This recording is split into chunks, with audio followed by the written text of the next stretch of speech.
Bonjour, je suis le professeur Marc Blanquet de l'Université de Toulousain-Capitole et je dirige actuellement le Master 2 de droit européen dans cette université, de même que l'Institut de recherche en droit européen international et comparé.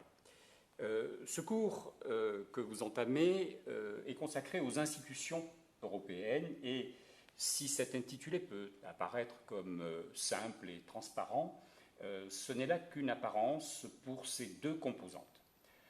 La dimension européenne, d'abord, il faut d'emblée souligner que justement, il ne s'agit pas d'une dimension.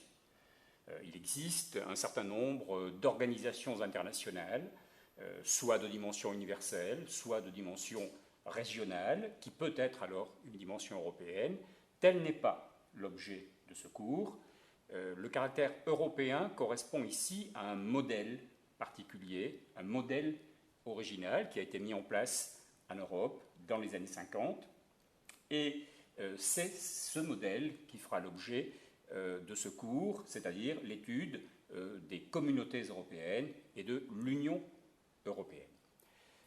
Étude des institutions européennes, et là encore, il ne faut pas croire que nous allons nous contenter de présenter, de décrire les organes, les institutions de l'Union européenne. Ce sera fait, bien entendu, mais déjà, à ce niveau, il s'agira non seulement de connaître les caractéristiques et le fonctionnement de ces institutions, mais surtout de comprendre la logique d'ensemble de cet appareil institutionnel. Mais au-delà, nous considérerons l'Union européenne elle-même comme une institution, c'est-à-dire que nous tenterons d'en appréhender la structure, l'architecture.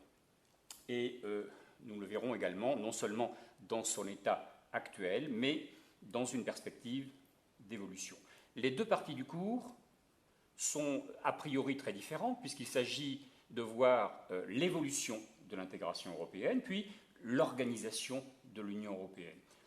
Au-delà de cette différence apparente, l'objectif est le même.